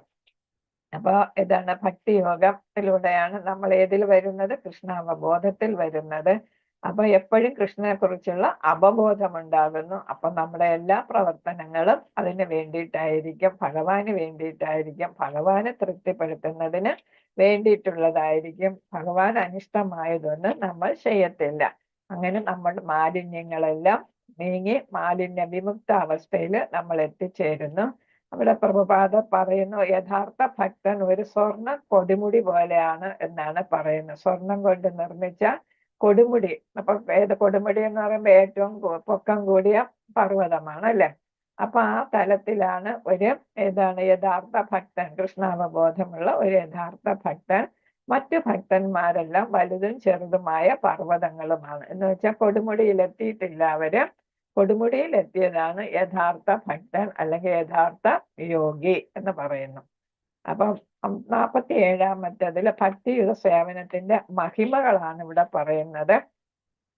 അതിൽ ഏറ്റവും പ്രധാനപ്പെട്ട ഭക്തിയുടെ സേവനം നടത്തുന്നത് നാമാചാര്യനായ ഹരിദാസ് ഠാക്കൂർ ആയിരുന്നു. ഒരു ഉദാഹരണം പറയുന്നത്, അദ്ദേഹം എത്രയാണ് ഒരു മുസ്ലിം ആയിരുന്നു. ഹരിദാസ് ഠാക്കൂർ എന്നുള്ള പേര് ചൈതന്യ മഹാപ്രഭു നൽകിയതാണ്. മുസ്ലിം ആരായിട്ട് മാറി? കൃഷ്ണഭക്തനായിട്ട് മാറിയതാണ്. അപ്പൊ അദ്ദേഹം ഒരു ദിവസം 3 ലക്ഷത്തിൽ കൂടുതൽ തവണ നാമം ജപിക്കുമായിരുന്നു എന്നാണ് പറയുന്നത്. അപ്പൊ അദ്ദേഹം ബാക്കി ഒന്നിനും അദ്ദേഹം സമയം ചെലവഴിക്കത്തില്ല. ഏത് സമയവും ഹരേ കൃഷ്ണ കൃഷ്ണ കൃഷ്ണ ഹരേ ഹരേ, ഹരേ രാമ രാമ രാമ ഹരേ ഹരേ, അങ്ങനെ ജപിച്ചുകൊണ്ടിരിക്കുന്ന ആളായിരുന്നു ഹരിദാസ് ഠാക്കൂർ. അപ്പൊ മുസ്ലിം ആയിട്ടും പുരി ക്ഷേത്രത്തിൽ അദ്ദേഹത്തെ പ്രവേശിപ്പിക്കത്തില്ലായിരുന്നു. എന്ന് വെച്ചാൽ അവിടുത്തെ ആചാരം അതായതുകൊണ്ട്. അതേസമയം അവിടുത്തെ പൂജയുടെ പ്രസാദമെല്ലാം ആദ്യം ചൈതന്യ മഹാപ്രഭു ആർക്ക് നൽകുമായിരുന്നു എന്നാണ്? ഹരിദാസ് ഠാക്കൂറിന് നൽകാം. അപ്പൊ നമ്മൾ പ്രസാദം ബ്രാഹ്മണന് നൽകണം എന്ന് നമ്മൾ ധർമ്മശാസ്ത്രങ്ങളിലൊക്കെ പറയാം അല്ലെ. അപ്പൊ ഒരു ബ്രാഹ്മണന് തുല്യമായിട്ട് ആരെ കണക്കാക്കിയിരുന്നു? ഹരിദാസ് ഠാക്കൂറിന് ചൈതന്യ മഹാപ്രഭു കണക്കാക്കിയിരുന്നു. ആരാ ചൈതന്യ മഹാപ്രഭു? ഭഗവാൻ കൃഷ്ണൻ തന്നെ രാധാറാണിയുടെ ഭക്തിഭാവത്തിൽ ആവിർഭവിച്ചതാണ് ചൈതന്യ മഹാപ്രഭു ആയിട്ട് എന്നാണ് ഗ്രന്ഥങ്ങൾ പറയുന്നത്. അപ്പൊ അദ്ദേഹം കൃഷ്ണൻ തന്നെ തൻ്റെ ഏറ്റവും പ്രിയപ്പെട്ട സുഹൃത്തായി ആരെ കണക്കാക്കുന്നു? ഹരിദാസ് ഠാക്കൂറിനെ കണക്കാക്കിയിരുന്നു. ഒരുപാട് പീഡനങ്ങളെല്ലാം മുസ്ലിം ആയതുകൊണ്ട്, അന്ന് മുസ്ലിം ഭരണമായിരുന്നു, അതുകൊണ്ട് സഹിക്കേണ്ടി വന്നു. പക്ഷെ അതെല്ലാം അദ്ദേഹം വളരെ സന്തോഷത്തോടെ സ്വീകരിക്കുകയുണ്ടായി. ഈ ചന്തസ്ഥലത്തൊക്കെ കൊണ്ടുപോയി മുക്കാലിയിൽ കെട്ടി അദ്ദേഹത്തെ ഒരുപാട് അടി, 100, 200, 300, 1000 ഇങ്ങനെയൊക്കെ അടിയൊക്കെ കൊടുക്കുമായിരുന്നു. ചാട്ടവാർ അടിയൊക്കെ കൊടുക്കുമായിരുന്നു. അദ്ദേഹത്തെ കൊല്ലാനായിട്ട് പല ശ്രമങ്ങളൊക്കെ നടത്തി. അപ്പൊ അതിലൊന്നും അദ്ദേഹം പ്രഹ്ലാദ രാജകുമാരനെ പോലെ അദ്ദേഹം അതിൽ നിന്നെല്ലാം രക്ഷപ്പെട്ടു പോന്നു. ഭഗവാൻ അദ്ദേഹത്തെ രക്ഷിച്ചു എന്നാണ് പറയുന്നത്. അപ്പൊ ഏറ്റവും വലിയ ഭക്തനല്ല. അപ്പൊ സഹിക്കാനുള്ളതൊക്കെ നമ്മൾ സഹിക്കേണ്ടി വരും എന്നുള്ളതാണ് ഈ ചാട്ടവാറടിയൊക്കെ ഉദ്ദേശിക്കുന്നത്. പക്ഷെ അദ്ദേഹത്തിന് അതൊന്നും വേദന ഉണ്ടാക്കിയിരിക്കില്ല എന്നാണ് പറയുന്നത്. കാരണം എന്താണ്? വീണ്ടും വീണ്ടും അദ്ദേഹം കൂടുതൽ വലിയ ഭക്തനായിട്ട് മാറുകയായിരുന്നു ചെയ്തത്. അപ്പൊ ഒരു ദിവസം അദ്ദേഹത്തിന് മനസ്സിൽ തോന്നി, എനിക്ക് ഭഗവാൻ ഒരു പാൽപായസം വെച്ച് പിന്നെ നിവേദ്യം അർപ്പിച്ചാലോ എന്നൊരു തോന്നലുണ്ടായി. അദ്ദേഹം മരത്തിന്റെ ചുവട്ടിലിരുന്ന് ഈ യോഗികളൊന്നും പാർപ്പിടങ്ങളൊന്നും കാണത്തില്ല. ഒരിടത്തും അവർ സ്ഥിരമായിട്ട് തങ്ങത്തില്ല. ഒരു മരത്തിന്റെ ചുവട്ടിൽ ഒരു ദിവസമാണെങ്കിൽ അടുത്ത ദിവസം വേറൊരിടത്തായിരിക്കും. എന്ന് വെച്ചാൽ ഒന്നിനോടും അറ്റാച്ച്മെന്റ് ഉണ്ടാകാതിരിക്കണം എന്നാണ് അവരുടെ ലക്ഷ്യം. ഭൗതികമായിട്ടുള്ള ഒന്നിനോട് അറ്റാച്ച്മെന്റ് പാടില്ല എന്നതുകൊണ്ട് അവർ ഒരിടത്തും തങ്ങത്തില്ല. ഒരു സ്ഥലത്ത് ഒരു ദിവസത്തിൽ കൂടുതൽ അവർ ഇരിക്കത്തില്ല എന്നാണ്. അപ്പൊ ഒരു ദിവസം ഒരു മരത്തിന്റെ ചോട്ടിൽ ഇരുന്നപ്പോ തോന്നിയതാണ് ഭഗവാന് പാൽപായസം ഉണ്ടാക്കി. പക്ഷെ ഒന്നും കയ്യിലില്ല. അന്നൊക്കെയുള്ള അദ്ദേഹം ഭിക്ഷ പോലും എടുക്കാറില്ല എന്നാണ്. എന്ന് വെച്ചാൽ ആഹാരം പോലും അദ്ദേഹത്തിന് വേണ്ട. ആ അവസ്ഥയിലാണ് അദ്ദേഹം. അപ്പൊ അങ്ങനെ മനസ്സിൽ വിചാരിച്ചപ്പോ നോക്കിയപ്പോ കാണാൻ ഒരു സുന്ദരിയായിട്ടുള്ള ഒരു യുവതി എന്ത് ചെയ്യുന്നു? പാത്രത്തില് പാലും ബാക്കി സാധനങ്ങളൊക്കെ ആയിട്ട് വരുന്നു. അപ്പൊ ഹരിദാസ് ഠാക്കൂറിന് അതിശയം തോന്നി. ഇതെങ്ങനെ, ഇത് എവിടെ നിന്നാണ് നീ എന്നൊക്കെ ചോദിച്ചപ്പോ, ഞാൻ ഇവിടെ അടുത്ത് ഗ്രാമത്തിൽ താമസിക്കുന്നതാ. അപ്പൊ എൻ്റെ അമ്മ തന്നു വിട്ടതാണ്. അപ്പം പിന്നെ അങ്ങ് പായസം ഉണ്ടാക്കി ഭഗവാന് നിവേദിക്കാൻ ആഗ്രഹിച്ചില്ല. അപ്പൊ അമ്മക്ക് തോന്നിയത്. അപ്പൊ അങ്ങനെ അമ്മ തന്നു വിട്ടതാണ് എന്ന് പറഞ്ഞിട്ട് കൊടുത്തു. അപ്പൊ എനിക്കിതൊന്നും ഉണ്ടാക്കാൻ അറിയാം, അത് ഞാൻ ഉണ്ടാക്കി തരാമെന്ന് പറഞ്ഞ് പായസമൊക്കെ ഉണ്ടാക്കി നിവേദിച്ചു. എന്നിട്ട് അത് കഴിഞ്ഞിട്ട് മറ്റ് ആചാര്യന്മാരെത്തിയപ്പോഴാണ് ഈ പായസം അവർക്ക് പ്രസാദമായിട്ട് നൽകിയപ്പോ അവര് കഴിച്ചിട്ട് പറഞ്ഞു, ഇത് സാധാരണ പായസം അല്ലല്ലോ, ഇതാരാ ഉണ്ടാക്കിയത് എന്നൊക്കെ അവർ ചോദ്യം ചെയ്തപ്പോ പറഞ്ഞു അതൊരു പെൺകുട്ടി വന്ന് ഉണ്ടാക്കി തന്നതാണ്, അമ്മ കൊടുത്തു വിട്ടതെന്ന് പറഞ്ഞു, എനിക്ക് ഉണ്ടാക്കാൻ അറിഞ്ഞൂടാന്ന് പറഞ്ഞപ്പോ എന്നാ ഞാൻ ഉണ്ടാക്കി തരാമെന്ന്. അപ്പൊ പറഞ്ഞു ഇത് വേറെ ആരുമല്ല ഈ പെൺകുട്ടി, ഇവിടെ അടുത്ത ഗ്രാമങ്ങളിലൊന്നും ഈ പറഞ്ഞ പെൺകുട്ടിയൊന്നും ഇല്ല, ഇത് രാധാറാണി തന്നെയാണ്. അത്രയ്ക്ക് സ്വാദാണ്. രാധാറാണി ഏതാണ് നല്ലൊരു പാചക വിദഗ്ധയായിരുന്നു എന്നാണ് പറയുന്നത്. അപ്പൊ കൃഷ്ണന് ഇഷ്ടമുള്ള സാധനങ്ങളൊക്കെ ഉണ്ടാക്കി കൊടുക്കുന്നതാണ് രാധാറാണിക്ക് ഏറ്റവും ഇഷ്ടപ്പെട്ട കാര്യം. കൃഷ്ണന് പായസമൊക്കെ നന്നായിട്ട് ഉണ്ടാക്കുന്ന ആളാണ് അല്ലെ, കഴിക്കുകയും അതേപോലെ ഉണ്ടാക്കുകയും ചെയ്യും. അപ്പൊ ഇത് രാധാറാണി ഉണ്ടാക്കിയ പായസമാണ്. അപ്പൊ അത്രയ്ക്ക് ഭക്തിയുള്ളവർക്ക് ഭഗവാൻ തന്നെ അല്ലെങ്കിൽ രാധാറാണി അല്ലെങ്കിൽ ലക്ഷ്മി ദേവി തന്നെ എന്ത് ചെയ്യുന്നു, അനുഗ്രഹം കൊടുക്കുന്നു എന്നാണ്. അപ്പൊ ഒരു ഭക്തനെ എത്ര സമയം വേണമെങ്കിലും എത്ര അവസരം കൊടുത്തും എന്ത് ചെയ്യുന്നു, സഹായിക്കാനായിട്ട് പ്രോത്സാഹിപ്പിക്കാനായിട്ട് ഭഗവാൻ തന്നെ മുന്നിട്ട് വരും എന്നുള്ളതിന്റെ ഒരു തെളിവായിട്ടാണ് ഇത് പറയുന്നത്. അപ്പോൾ ഇതൊക്കെ നമ്മുടെ ഈ 15 നൂറ്റാണ്ടിലൊക്കെ നടന്ന കാര്യങ്ങളാണ്. അതേപോലെ തന്നെ ഭക്തിയുത സേവനത്തിന്റെ വേറെ ഉദാഹരണങ്ങൾ പറയുന്നത് രാസലീലയും അതേപോലെ ഗോപകുമാരന്മാരും ബലരാമ ഭഗവാനും ശ്രീകൃഷ്ണനും ആയിട്ട് എന്ത് ചെയ്യുന്നു, ആദ്യം കന്നുകാലികളുടെ കുഞ്ഞുങ്ങളെ മേയ്ക്കാൻ പോകുന്നതും വലുതായപ്പോൾ വലിയ പശുക്കളെയൊക്കെ മേയ്ക്കാൻ പോകുന്നതും അപ്പൊ അവിടെയുള്ള വിനോദങ്ങളും കളികളും. അപ്പൊ അവിടെ തന്നെ പല ഇതാണ് ബ്രഹ്മാവ് ഇവരെല്ലാം പശുക്കളെയും ഗോപകുമാരന്മാരെയും ഒക്കെ കൊണ്ടുപോയ ബ്രഹ്മലീല അല്ലെ, ബ്രഹ്മവിമോചന ലീലയൊക്കെ അവിടെ നടക്കുന്നുണ്ട്. അപ്പൊ അതെല്ലാം ഏതാണ് ലീലകളെല്ലാം ഗോപസ്ത്രീകളുമായിട്ട് രാധാറാണിയുമായിട്ട് ഗോപകുമാരന്മാരുമായിട്ട് ബലരാമൻ ഭഗവാനുമായിട്ട് ഒക്കെ നടക്കുന്ന ലീലകൾ ധാരാളമുണ്ട്. അതൊക്കെ ഭക്തിയുടെ ഉദാഹരണമായിട്ടാണ്. അപ്പൊ ഇതൊന്നും സാധാരണ ഗോപസ്ത്രീകളൊന്നുമല്ല, ഇവരെല്ലാം എന്താണ് ഭഗവാന്റെ അങ്ങേയറ്റത്ത് ഭക്തകളാണ്, ഭക്തന്മാരും ഭക്തകളുമായിരുന്നു. അവരെല്ലാം അതീന്ദ്രിയ തലത്തിലാണ് ഭഗവാനുമായിട്ട് ബന്ധപ്പെടുന്നത്, ശാരീരിക ബന്ധമല്ല. പിന്നെ ഏതാണ് ഇന്ദ്രിയ സുഖമല്ല, അവിടെ അതീന്ദ്രിയ തലത്തിലുള്ള ബന്ധമാണ് ഗോപസ്ത്രീകൾക്കും ഗോപന്മാർക്കും എല്ലാം ഭഗവാനോടും ബലരാമനോടും ഉണ്ടായിരുന്നത് എന്നാണ് പറയുന്നത്. അപ്പൊ അതൊക്കെ ഏതാണ് ഭക്തിയുടെ മഹിമയാണ് അതൊക്കെ കാണിക്കുന്നത്. വേറൊരു ഉദാഹരണം പറയുന്നുണ്ട്.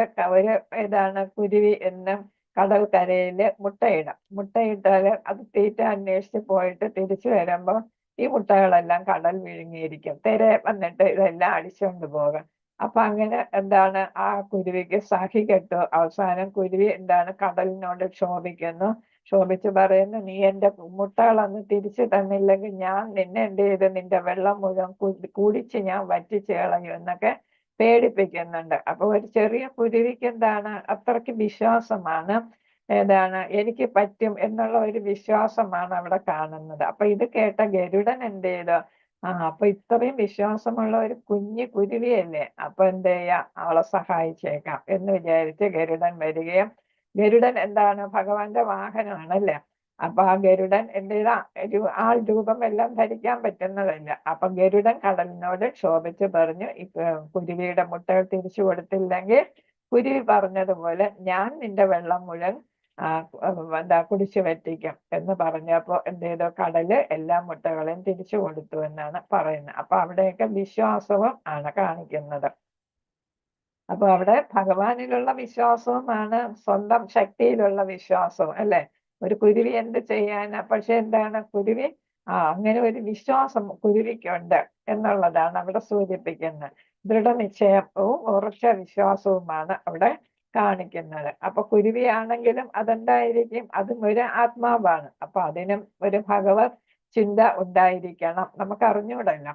അപ്പോ ഏതാണ് ഭഗവാന് എന്താ അറിയാം, വർത്തമാനവും ഭാവിയും ഭൂതവും എല്ലാം അറിയാം. ആ ഒരു അറിവുണ്ട് എന്നുള്ളത് അദ്ദേഹം ആൾ നോയിങ് ആണ് എന്നുള്ള, എല്ലാം അറിയുന്ന ആളാണ് എന്നുള്ള ഒരു ചിന്ത നമുക്ക് എപ്പോഴും ഉണ്ടായിരിക്കണം.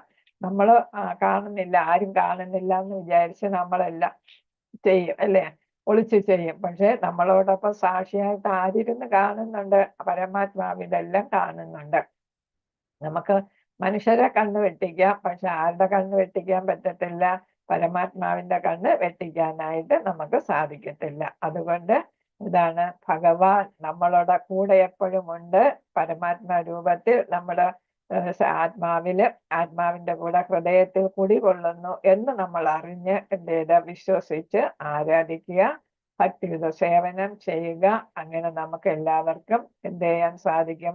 ഭഗവാന്റെ കുടുംബത്തിലേക്ക് തിരിച്ചു പോകാനായിട്ട് സാധിക്കും. അവിടെ പോയാൽ ഒരു തിരിച്ചു വരവില്ല എന്നുള്ളതാണ്.